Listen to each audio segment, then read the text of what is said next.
Hey everyone, I went to a library sale in the thrift store and I found a ton of stuff. So first over, I'll go over books. First up, I got this Vader's Little Princess, which I'd seen a bunch of times in like old catalogs and things, and I wondered what in the world this was, and it turns out it's like a weird alternate version of Star Wars where I guess Padme still dies, but in this timeline, Vader knows Luke and Leia survive, and he raises them. And also, they're still fighting against him. It's a very weird book. It's such a weird concept. Like, it's funny, but I kind of wonder how did someone even conceptualize this? It's such a bizarre idea. Anyway, then I got this Daring Do book.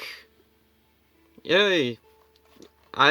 I don't think I've ever read a Daring Do book. I have read some other My Little Pony chapter books, and I'm not usually that big of a fan. They're fine, they just don't really do anything for me, so I guess I'll see if that turns out to be anything interesting. And then they had a whole bunch of, like, politics books, books about presidents, books by presidents and different politicians. But I only got this one. Let's see, what's this called? Everything to Gain by Jimmy and Rosalind Carter. I like them. Usually their books are pretty cool. And this is really nice. Lloyd Alexander, The Black Cauldron. And one of the really weird things, this is supposed to be part of a series of books, The Chronicles of Prydain. However, there's no numbers or anything on this to indicate where it takes place in the series, and also on the back, instead of saying The Chronicles of Prydain, it says The Prydain Chronicles. I don't know what the point was of changing that. Like, I kind of get just changing it to The Black Cauldron because the Disney movie, which this doesn't mention anywhere. Whatever. It's a neat thing to have. Next up, I got Ray Bradbury, The Halloween Tree, which I saw the movie of way back in 5th grade. Not the whole movie, because it was a movie we saw in school, so of course we never finished the frickin' movie, because that was just how it went in school for some reason. That's a weird thing. Did anyone else watch movies in school, but then they never finished them? Or is that just a thing that happened in my school? Is that a thing unique to me?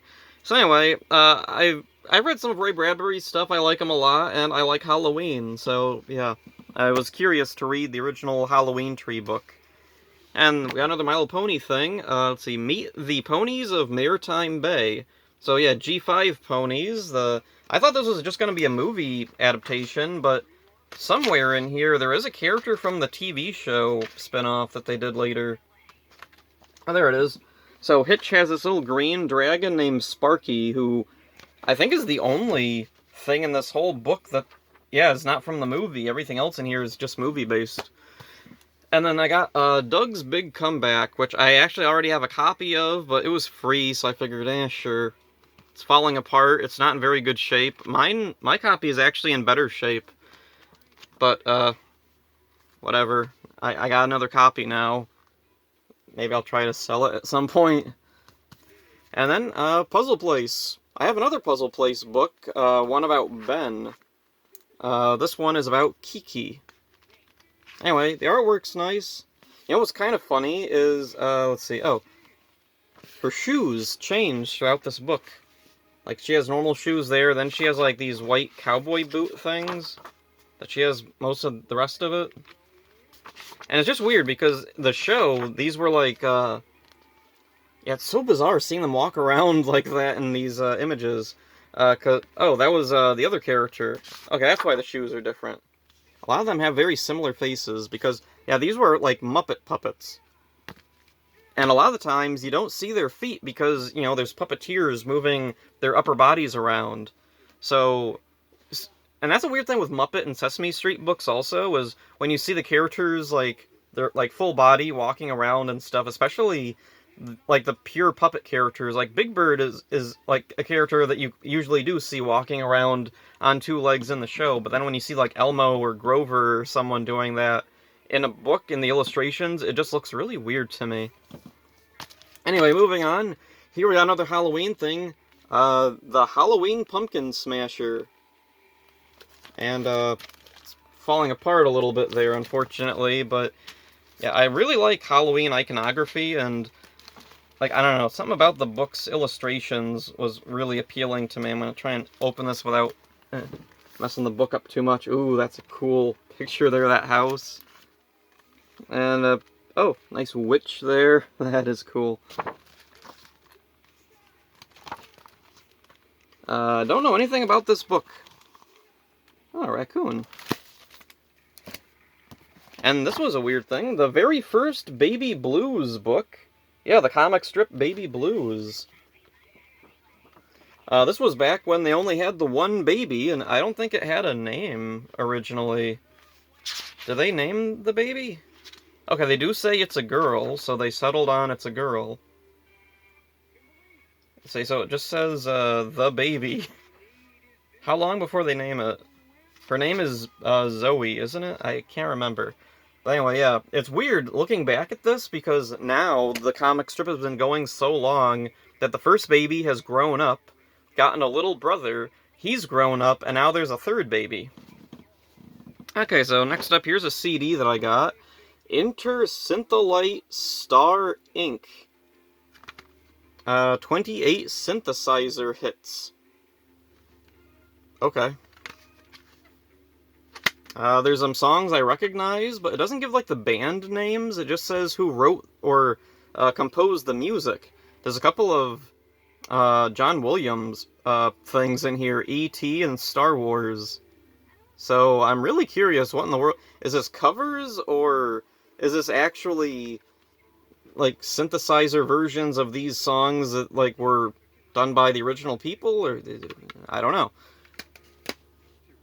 Weird. I'll give it a look. No idea what to expect from it. So next up, some DVDs. Here we got Bloodstone, and it had a really cool cover. Trying to...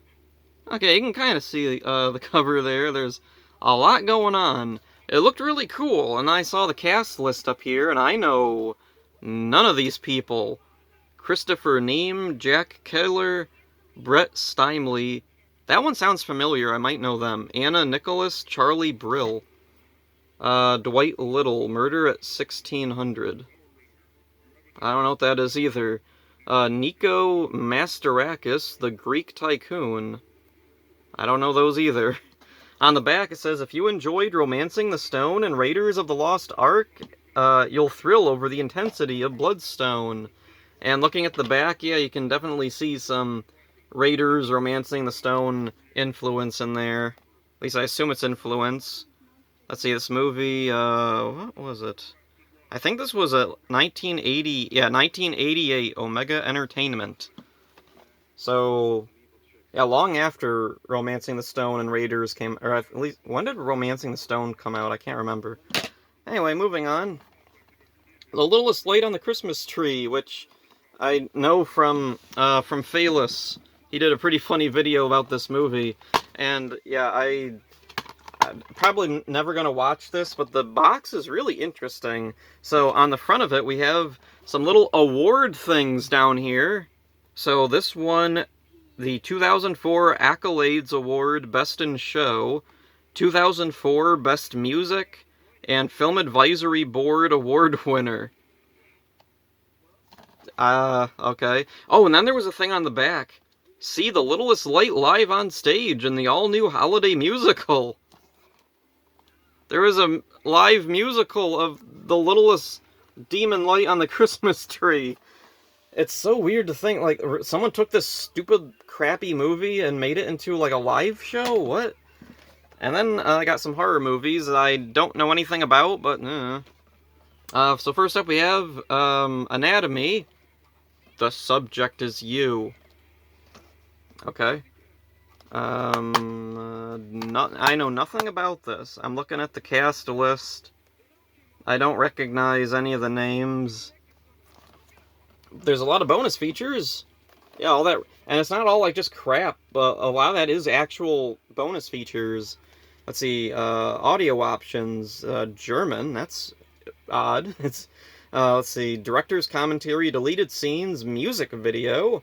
Oh, there's a little thing, supplemental material in German with yellow English subtitles. Oh, so is this a German movie?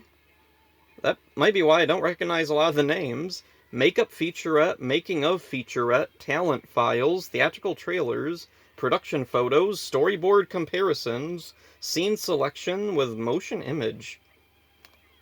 Oh. They don't usually say if the scene selection has images that, like, are moving or not. That's weird. So yeah, now I'm really curious. So this is a German movie? I'm guessing, English subtitles. Okay. Interesting. Anyway, Jack and Jill, which is a really recent movie, actually, 2021.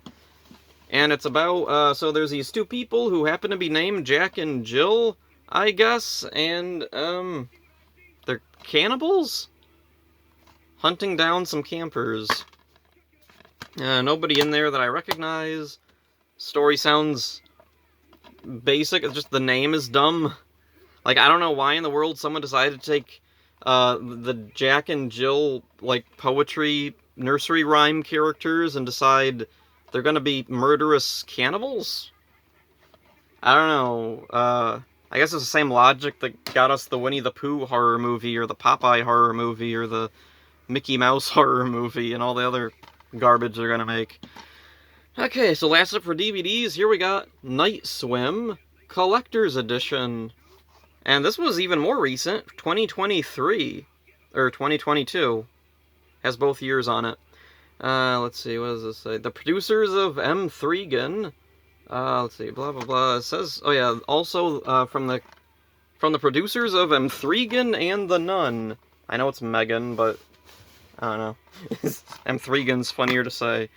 So there we got Night Swim. It doesn't look like a super interesting movie to me. I didn't really care about M. Thrigan or The Nun either. I don't know, I'm more of a slasher guy. This sounds more like, I don't know, suspense more than horror. And then, so here's the main thing. I got a ton of tapes. So first up, got a couple of Jurassic Park tapes. We got the original Jurassic Park, and then the Lost World Jurassic Park with this little holographic card. I'll try and get the light closer. They can... Oh, yeah, it looks nice, although there's glare on it. That's annoying. Anyway, weird thing, this card actually comes out, and we got just typical boring cover underneath. So I'll leave that in there. I'm not a big Jurassic Park fan, so I'm probably going to take these to the comic book store, and they'll probably take them, because popular movie with a little holographic card, so that's unique. And then next up, here we got Jewel of the Nile, which I don't know anything about, but apparently it's a sequel to Romancing the Stone. So that's neat. Oh, Danny DeVito's in it. Maybe I'll watch it, I don't know. And, Planet of the Apes Special Edition. As opposed to nothing, I guess. I don't think there is any other edition.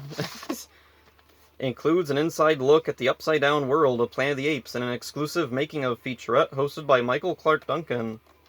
That's pretty cool. That's probably on the DVD, also. I don't really care about the movie, I just kinda... It's kind of a neat thing to have on tape as a novelty. Now, most of these tapes that I got, they were in really good shape. There wasn't any, like, mold or, like, broken bits on too many of them, but Field of Dreams, unfortunately, has some mold on it. It's probably the most mild mold I've seen. Like, it's not...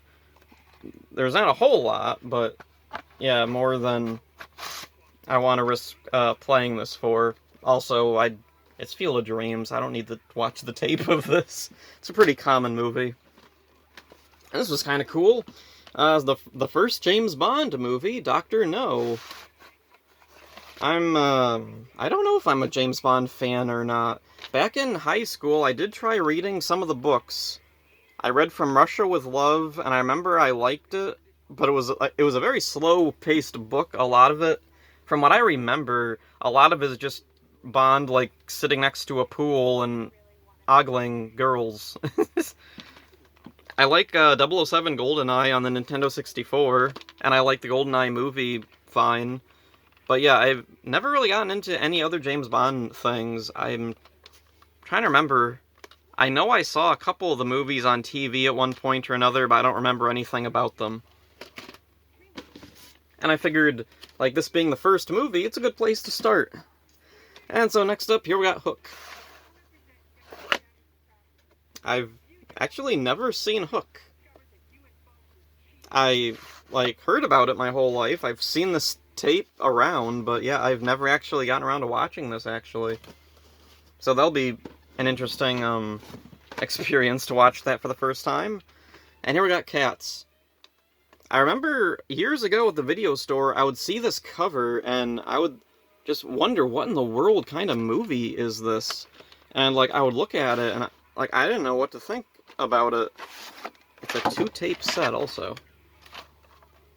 Oh, the second tape is bonus features. That's interesting. Let's see, so what's on it? It doesn't say what's on the bonus features tape anywhere. Commemorative edition. So, yeah, never seen Cats. I know what the basic storyline is. I know some of the songs, but that's about it. I don't know. I've never, like, actually seen this whole thing. Now, the makeup is cool. That's, like, the thing that always, like, draws people in is, like, how crazy the makeup and costumes are. Like, they are really cool. It's too bad they never did a live-action Thundercats with this kind of makeup. Like, that would be awesome. Oh, and then this is cool. Scrooged! I finally watched my DVD of Scrooged last Christmas, and it blew me away. One of my favorite Christmas movies now. And so I'm really happy to have this, this VHS version. Also, weird thing, the barcode has a yellow sticker over it with another barcode. I don't know what that's all about. And this was kind of cool. Safari Adventure, the official video of Busch Gardens, Tampa Bay, Florida. So that's pretty neat. So I guess this is like a video tour of a zoo in Florida? I've heard of Busch Gardens, but I don't know anything about it, really. $1993. So I'm guessing this was probably something like you could get from a gift shop at Safari Adventure in Busch Gardens? Or like Safari Adventure was like a event or something? And then next up here we got The Fiddler on the Roof in a nice 2-tape set. And unlike other 2-tape sets, it's actually got a little separator for the 2 tapes. That's nice. Put that back in there. So there we go, Fiddler on the Roof. I've never seen the whole movie. I've seen bits of it. I've seen, like, some of the musical parts. It was on... Or, well, it wasn't the whole movie on TV. There was, like, some documentary or something, and they played part of this because of... I don't remember. Was it something about the director, maybe? Tom Abbott. Okay. I don't know. Anyway, moving on. Here we got The Birds. An interesting thing with this particular tape. Oh, there's a front label on there. That's really weird. They don't usually put front labels on VHS tapes. I think there was another one that I got that had something like that. I'll get to it when I get to it. Oh, on the back there's a little sticker that reads, Melanie Daniels' car was a 1950 Aston Martin DB 2/4, and then something scribbled I can't make out. Work on your penmanship, whoever. Anyway, the really weird thing with this is the rating is PG-13. But this movie is 1963. That's before the PG-13 rating was even, like, come up with, so that's unusual. I don't usually see old movies get, like, a new rating. I'm wondering, how did they go about doing that? Because, like, Beneath the Planet of the Apes, G-rated, there's a guy who gets shot in the forehead on screen, and he falls down a thing, and there's blood splatter all over. There's apes hanging upside down, being burned alive. G. But, yeah, for The Birds, yeah, change that to a PG-13. Unusual. And then here we got Topper Returns, which was a pretty funny old screwball comedy horror movie, and unfortunately, the casing is broken a little bit. Let's see, there's like a little tab. It's supposed to keep the little flap up here attached, but yeah, it's snapped off, and you can hear it.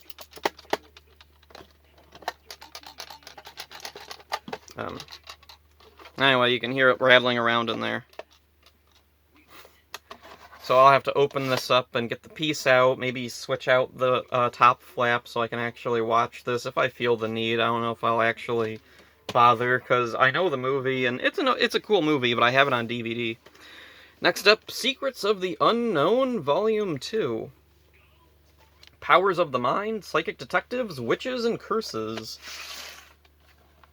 So it's kind of a in search of type of thing, but very obnoxious. I watched part of this earlier, and Powers of the Mind keeps cutting to a fake infomercial, which is really annoying.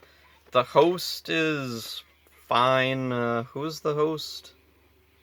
Edward Mulhare of Knight Rider. Okay, I don't know him off the top of my head.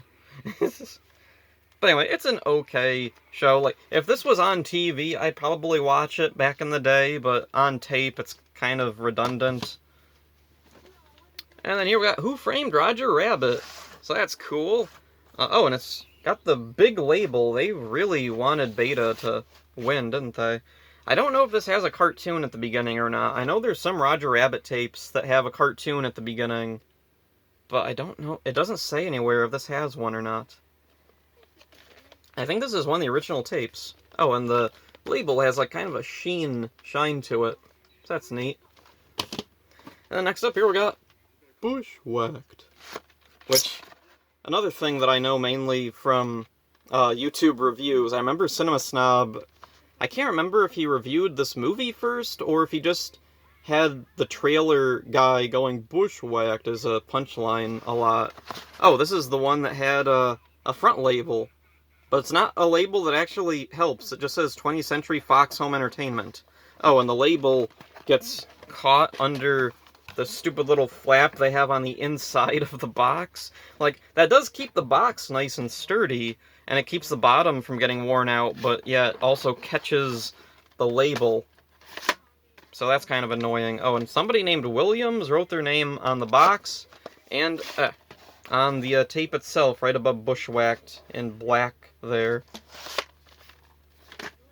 Whatever. Oh, also, 20th Century Fox Video. So, even though this isn't a very good movie, the tape is probably worth something because, yeah, Disney owns Fox now, so you're not going to be seeing those movies re-released anytime soon.